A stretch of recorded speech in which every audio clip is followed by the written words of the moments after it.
Hello and welcome back to my podcast again. I'm Ambassador Eli Vered Khazan, and my podcast is A Gate to the World. And today I'm very happy to invite you to a tour in Southeast Asia, to a country that is one of the youngest in the world, is the second largest in Southeast Asia. And today I'm going to invite you to Timor-Leste. And for that purpose, I'm delighted to host Ambassador Lauro Horta. He's the current ambassador of Timor-Leste to China. He has served as ambassador to Cuba. He's a scholar, studied in Singapore, in China, in the United States, and in Australia. Ambassador Horta, thank you for being with me. And how are you? Good, good, all good.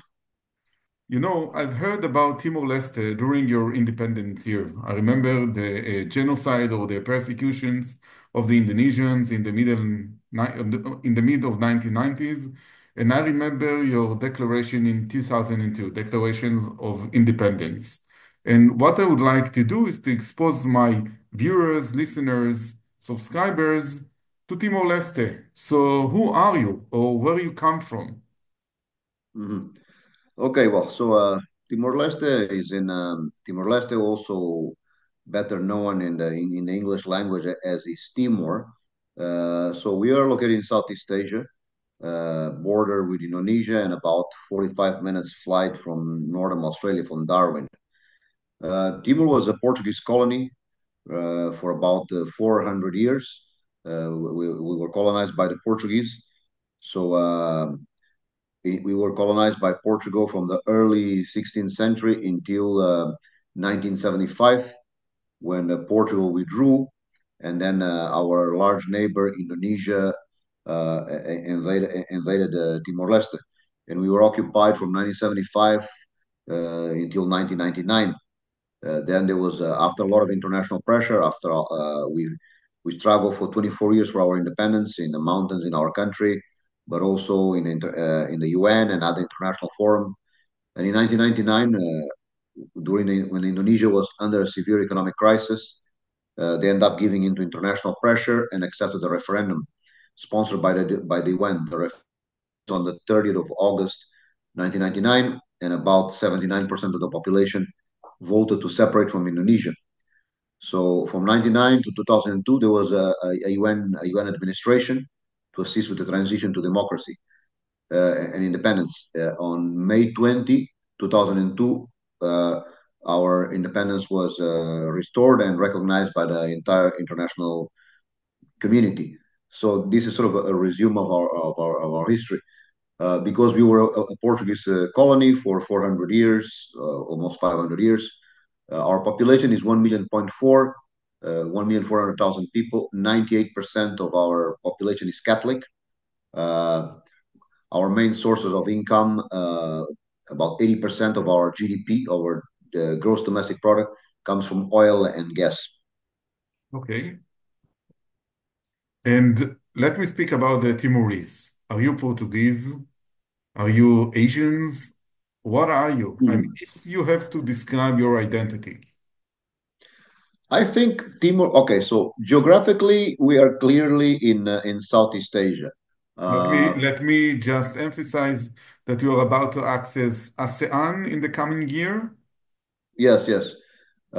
So geographically, we are clearly in Southeast Asia. However, if you look at the location of Timor, we are right in the middle of three major linguistic and cultural and ethnic groups. So to the south, we have Australia, then to the west, we have the Pacific Islands, and then to the north and the east, you have sort of the Malay world. So in terms of languages, native languages, we have both Polynesian languages, very similar to the Hawaiian, the Fijians, but also some dialects are closer to Papua and others to Malaysia, to the Malay language. So it's a mix. It's a bit like, say, I don't know, like Turkey. You have European influence, Persian, Arab, Greek, you name it. So we are at the crossroads of Southeast Asia, Australia, and Polynesia and Melanesia. Uh, but in terms of our economic integration, political integration, even growing cultural integration is definitely more with Southeast Asia. Our links are very close to Southeast Asia. We have links with the Pacific. We have good relations with the Pacific Island nations, but due to geography and proximity, we are clearly inside of the Southeast Asian region, economically, politically, diplomatically, and culturally. Okay, and now, when I've been there a few weeks ago, when I presented my credentials to your president, I could pay attention to the fact that it seems to me that there is a very strong Portuguese influence. I mean, leaving aside the Catholicism, Mhm. many of you, as far as I read, speaking Portuguese. So let's speak a little bit about the Portuguese control of Timor-Leste. I mean, Mhm. for the last 400 years until 1975, how Mhm. would you see it?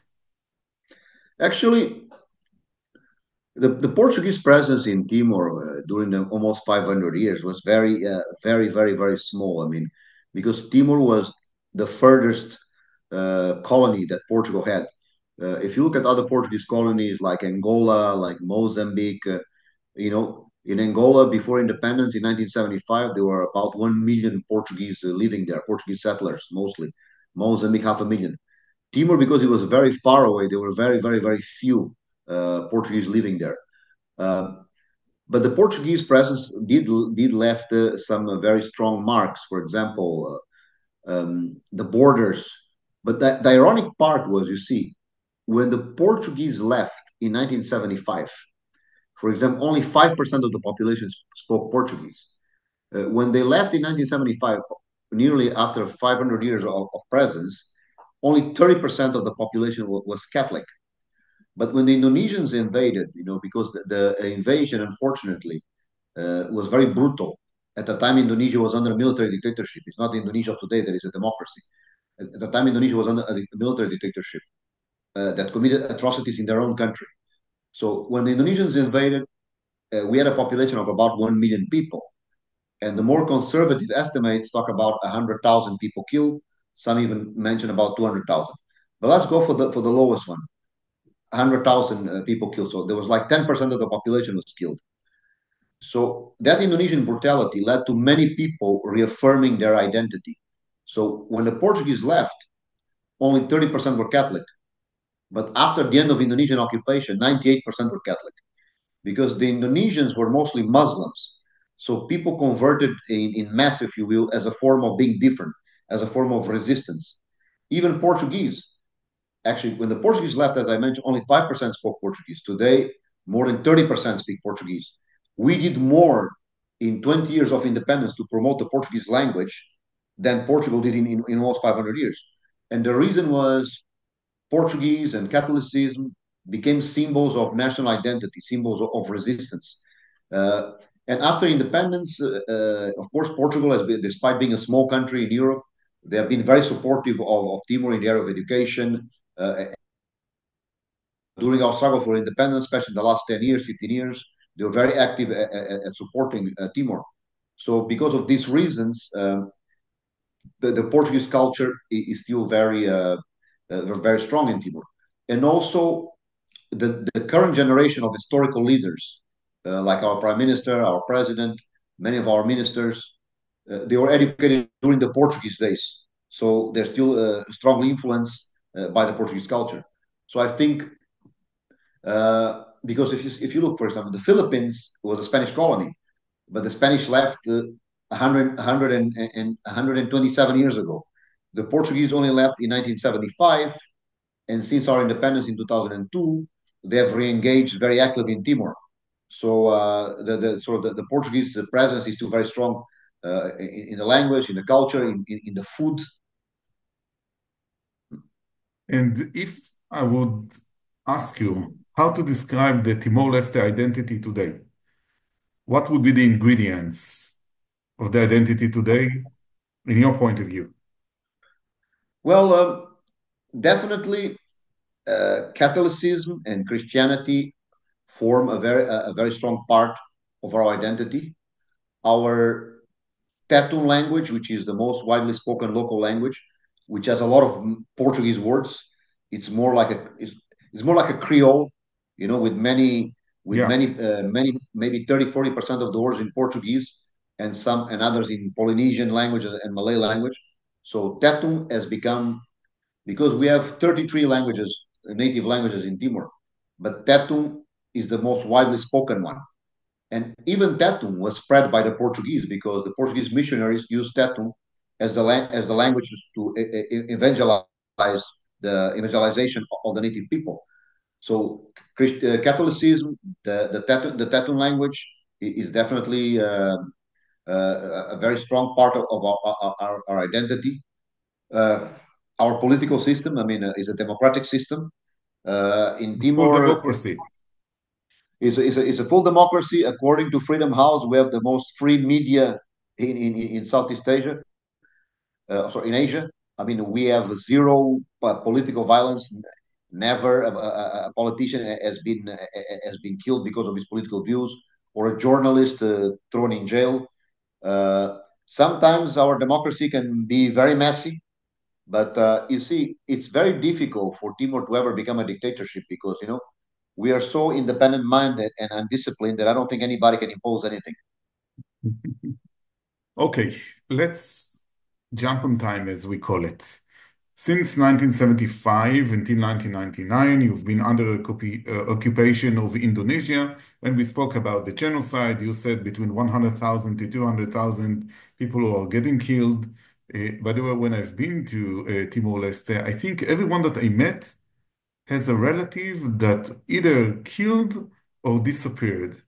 But on the other hand, every Timorese that I've met spoke about reconciliation with Indonesia. Another thing that I've discovered and astonished me that you became a kind of allies. I mean, the strong connection that you have today between Timor-Leste and Indonesia, we cannot ignore it. So tell me about the process of reconciliation. Mhm. Well, I think the process of reconciliation, the great credit, goes to our current Prime Minister, Xanana Guzmão, who also served as our very first president. He commanded the resistance movement in the mountains for 17 years, and then spent 7 years in jail in Indonesia. And he was pretty much always the person that, from the very beginning, him together with the current president, Dr. Ramos Horta, who from the very beginning embarked on a strategy of national reconciliation with Indonesia. Some individuals in the West, used to criticize Timor because say, look, you should support the creation of an international tribunal to prosecute crimes against humanity, to take the Indonesian generals to court and things like that. Our side never supported that. We created a very similar model to South Africa, although South Africa, the Truth and Reconciliation Commission in South Africa was done for an internal conflict within South Africans of different races. In Timor was the first time that was done between two countries. So under the Truth and Reconciliation Commission between Timor-Leste and Indonesia, uh, we put the record straight. There will be no prosecutions, just to put the record straight so that there is no denial of history. And the Indonesians, in the final section of the report, the words are exactly this one. So they express profound remorse for what had happened in the past. This is to put things on the record straight, to avoid situations like you have even today. Some people trying to deny the Holocaust, some people trying to minimize the tragedy of slavery, and we have moved on. And I think Indonesia appreciates that we did not went around pointing fingers at them. We also need to understand that the Indonesia of today is not the same as in the past. Indonesia has made a peaceful transition to democracy after more than 5 decades of dictatorship. I mean, to keep a nation of 17,000 islands together, almost 1,000 ethnic groups, it is impressive, and we need to we have to show respect for this achievement on their part. Yeah. And I also believe that the struggle for Timor's independence has contributed to the democratization of Indonesia. You see, Indonesia has an economic crisis in 1998. In 1999, 98, you begin to have the beginning of democracy in Indonesia, the first democratic elections that coincides also with the liberation of Timor-Leste. So the birth of Timorese independence also led to the rebirth of Indonesia and the rise of a democratic Indonesia. And also we need to understand, for Indonesia to let go of Timor was a national humiliation for them. So we won our independence. So in victory, be magnanimous, don't rub the wounds.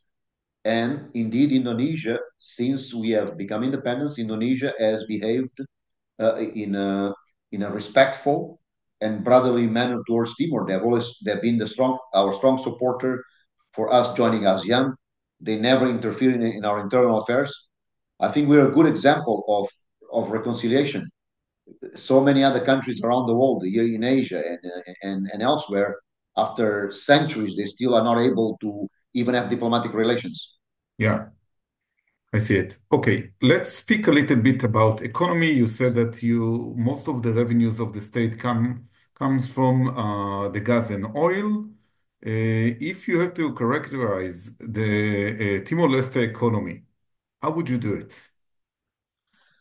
Okay, Timor-Leste's economy, um, the economy itself is very vulnerable because we depend a lot on oil and gas. About 80%, if I'm not mistaken, the numbers vary a little bit, but about 80% is based on oil and gas. There's very little diversification. The second source of income is the remittances that our migrant workers send back home. Our migrant workers, mostly in Australia, United Kingdom, but also some in South Korea. And the third export is coffee, but 80% is oil and gas. Of course, this makes us very vulnerable to oscillations in the price of petrol, of oil and gas. And also, I mean, we are not Saudi Arabia. Uh, the most recent deposits that have been discovered, the Greater Sunrise, are estimated to 30, 40 years maximum, depending on how we manage it. 30, 40 years in the history of a nation is nothing. And of course, you have new technologies emerging. We don't know if in 10, 15 years from now, oil will be that valuable anymore. Uh, and the oil industry creates very few jobs because it's a highly sophisticated industry. It's the oil rigs in the middle of the sea, technicians. So it generates very, very few jobs. And the biggest challenge that our country now faces is unemployment. 70% of our population is younger than 35 years old, 70%. Unemployment numbers vary a lot. There's no reliable sources that I can remember, but the estimate is that in the capital city, Dili, there's about 70%, 70% unemployment. Wow. So so this is extremely serious, especially when you have a very young population.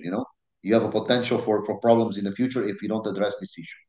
The government has been in the past few years trying to diversify the economy, culture, trying to promote tourism and attract, but it's not easy, to reduce this dependence, and it will take time. I hope we have enough time.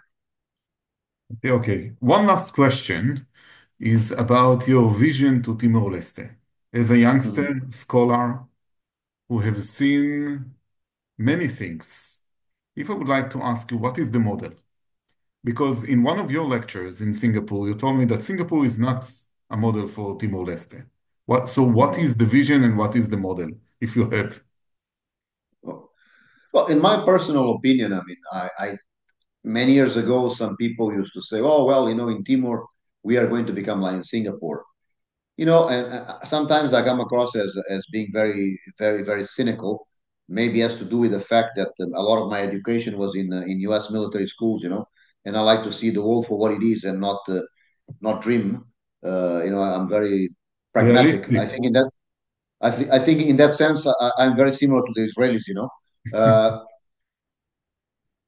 Timor cannot be like Singapore. There's only one Singapore in the world, and it was a very unique case. No doubt about And it.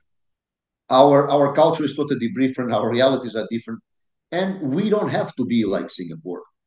I look at examples that maybe we can succeed at emulating. You look at, for example, some small island nations who are fairly successful. You look at, for example, Seychelles in Africa, very stable, hardly any violence. They are the most prosperous country in Africa. Another archipelago nation in Africa, former Portuguese colony, Cape Verde. One of the least, actually, the least is considered the least corrupt country in Africa. Actually, even considered least corrupt than Spain and Portugal and other European countries. They never had a military coup, no political violence. They have a strong tourism sector. They receive a lot of money from the diaspora also. In South America, Costa Rica is another country that we can learn a lot. We should look at examples that are uh, more realistic. You know, it's good to dream. Life is made out of dreams. But one thing is to dream, and another thing is to be constantly in delusions. As if you're constantly high on marijuana. No, so I think Seychelles, Mauritius, Cape Verde, Maldives, Costa Rica are examples that we can follow. Let's see. Laura, thank you very much. It was quite interesting to get to know more. Let me wish you much success in your position as ambassador, maybe a future leader of Timor-Leste, and hoping to see you soon. אוקיי, תודה רבה. Thank you, and have a wonderful day. Thank you. Bye bye.